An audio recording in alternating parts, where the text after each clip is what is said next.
बस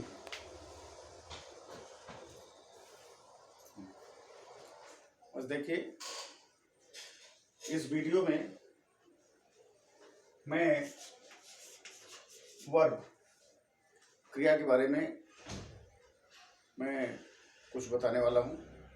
इसके पहले वाले वीडियो में मैंने वर्ब के फॉर्म के बारे में बताया, और वर्ब के बारे में जैसा कि आपको बताया गया है कि वो वे शब्द जिनसे कार्य होने का बोध होता हो, वे शब्द जिनसे कार्य होने का बोध होता हो, जिससे ऐसा मालूम हो कि कोई कार्य हो रहा है, एक्शन हो रहा है, तो ऐसे शब्द जो होते हैं वो क्रिया के अंतर्गत आते हैं। अभी इसके पहले वाले वीडियो में मैंने आपको वर्ब के फॉर्म्स जो बताए थे उसमें present, past, past participle, present participle, infinitive और जिरंड, ये 6 फॉर्म्स के बारे में हमने आपसे चर्चा की थी। अब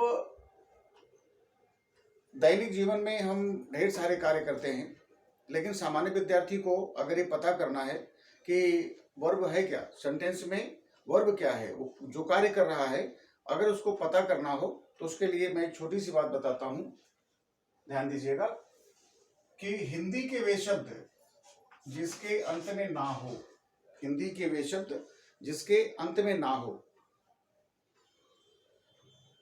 और उस शब्द से कार्य होने का बोध होता हो। ध्यान देंगे, हिंदी के वे शब्द जिसके अंत में ना हो और उससे किसी कार्य के होने का बोध होता हो, वे सारे शब्द क्रिया है।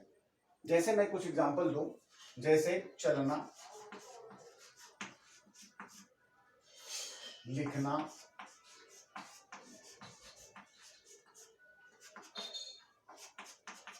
पढ़ना,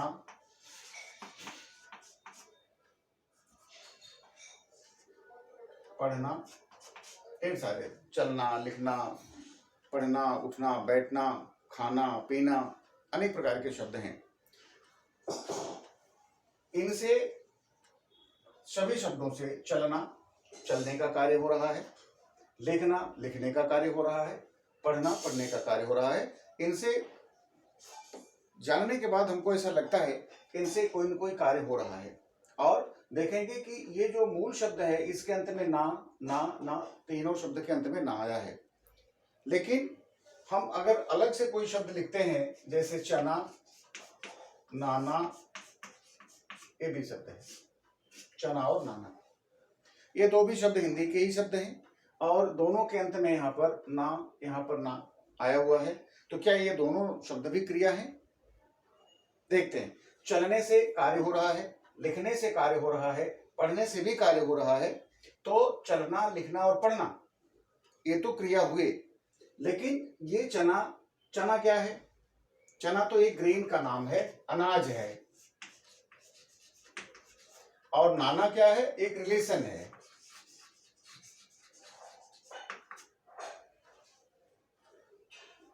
तो ये क्रिया नहीं है, चना भी क्रिया नहीं है और नाना शब्द भी क्रिया नहीं है।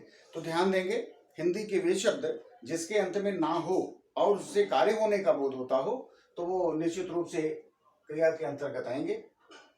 और हिंदी के शब्द के अंत में ना हो लेकिन कार्य होने का बोध नहीं होता हो तो वे शब्द क्रिया के अंतर्गत नहीं आते, वे क्रिया नहीं है। अब हम आपको वर्ब के फॉर्म्स के बारे में कुछ चर्चा करेंगे। मैंने इसके पहले वाले वीडियो में आपसे चर्चा भी की थी, आपको बताया भी था कि जो भी वर्ब है उस वर्ब के जो 6 स्वरूप हैं वो कौन कौन से हैं, उसके बारे में हमने आपको एक आकृति के माध्यम से बताने का प्रयास किया था। मैं फिर से बता रहा हूं। जैसे यहाँ पर कोई एक शब्द आप लीजिए, जैसे चलना, तो प्रेजेंट में यहाँ पर पहला प्रेजेंट, दूसरा पास्ट, तीसरा पास्ट पार्टिसिपल,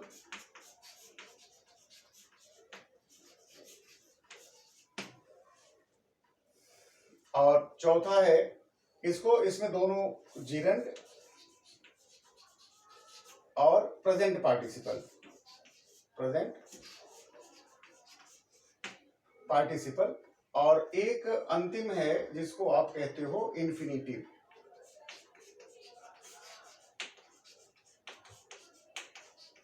ये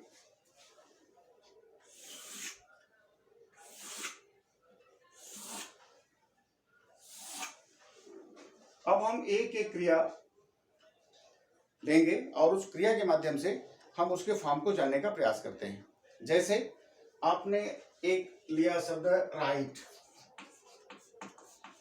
पास्ट टेंस में क्या होगा? Second form road, third form क्या होगा? रिटन। और जो जिरंट या प्रेजेंट पार्टिसिपल है, आपको बताया गया है कि दोनों में वर्ब में आईएनजी का फॉर्म लिखा जाता है। तो राइट में आईएनजी का फॉर्म करेंगे तो ये हो जाएगा writing.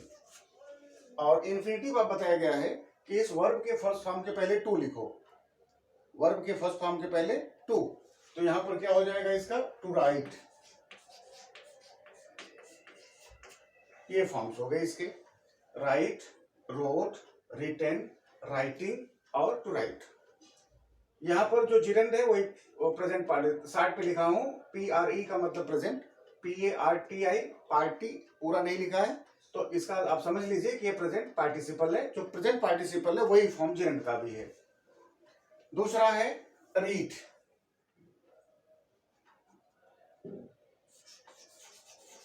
Read, red, red, reading,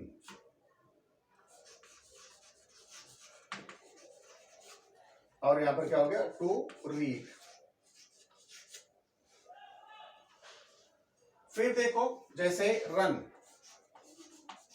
rain, run, running, to run.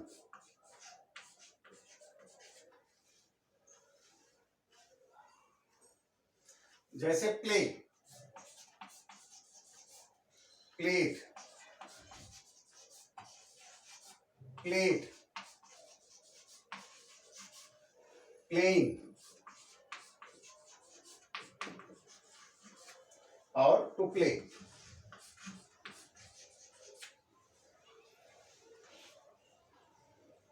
जैसे cook, cook, cook, cooking, to cook.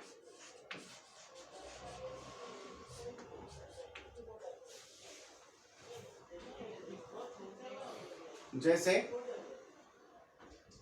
Do, did, done, doing, to do.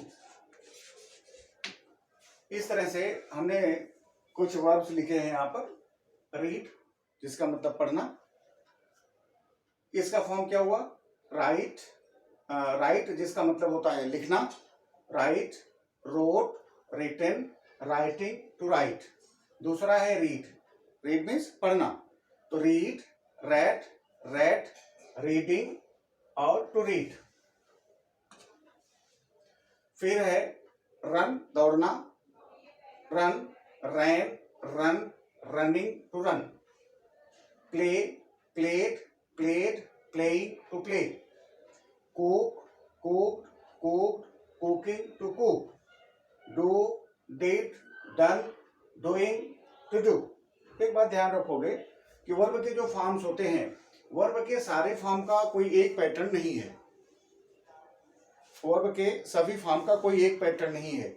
इसमें आप देख रहे हो राइट वाले में, इसमें पहले में राइट, रोट, रिटन तीनों फॉर्म, प्रेजेंट, पास्ट और पास्ट पार्टिसिपल तीनों फॉर्म अलग हैं, तीनों फॉर्म बदले हुए हैं। लेकिन दूसरा देख रहे हो, दूसरा देखो रीड, रेड, रेड, उच्चारण अलग है लेकिन स्पेलिंग इसकी सेम है। तीनों में READ, READ, READ,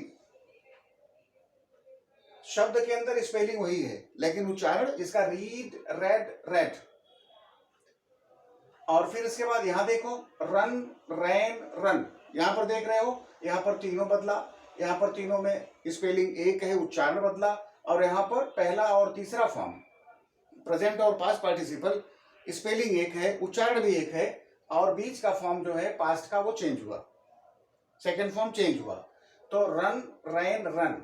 अब यहां पर देखो चौथा शब्द जो है प्ले।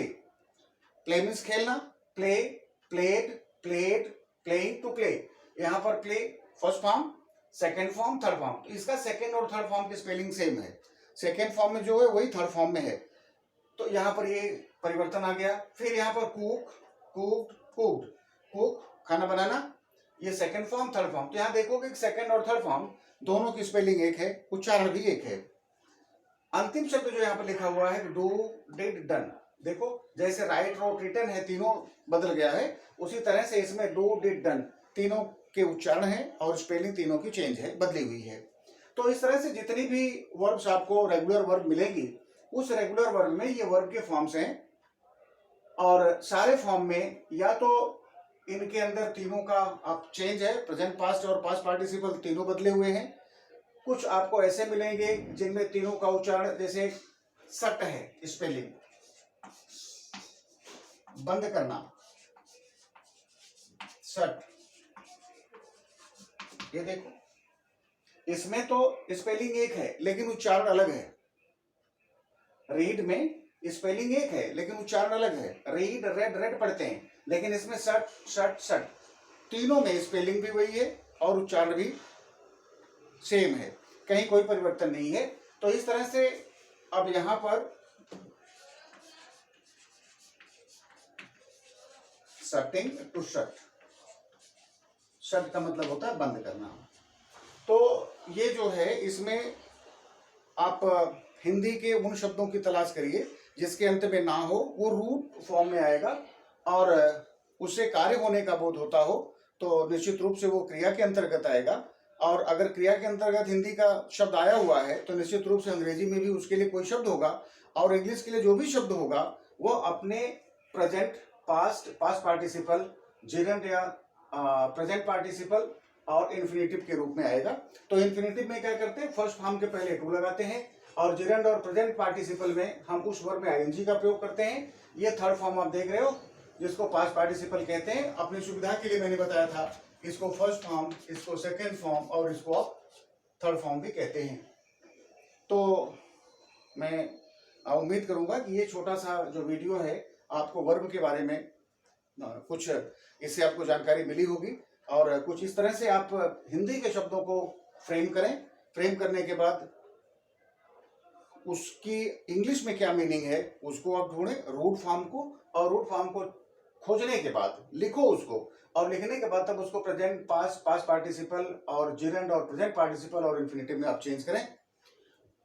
तो ढेर सारे वर्ब को आप इकट्ठा कर सकते हो, क्योंकि पूरे जो इंग्लिश ग्रामर है उसमें वर्ब जो है, वर्ब एक तरह से वो शरीर का जैसे बैकबोन होती है, उस तरह से इंग्लिश की बैकबोन है। तो ज़्यादा से ज़्यादा क्रिया वर्ब के बारे में आप जानकारी प्राप्त करें।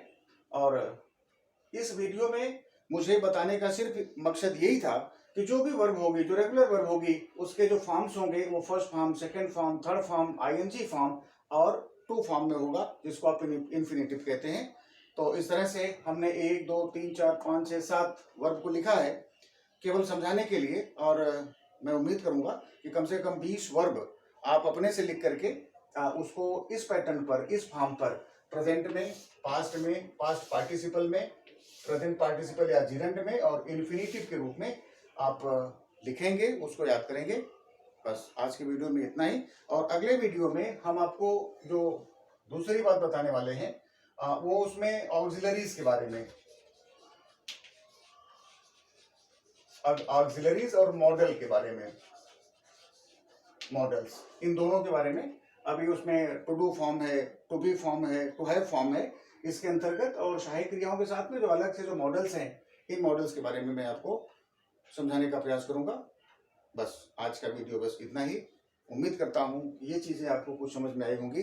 तो वर्ब बहुत इंपॉर्टेंट है, और वर्ब के बारे में जो इसके फॉर्म्स हैं, प्रेजेंट वर्ब को देख करके आपको जरूर ये बात का अंदाजा होना चाहिए कि ये जो वर्ब यूज हुई है सेंटेंस में वो प्रेजेंट में है, पास्ट में है, पास्ट पार्टिसिपल है, आईएनजी फॉर्म है या टू इन्फिनेटिव है। ठीक है, धन्यवाद।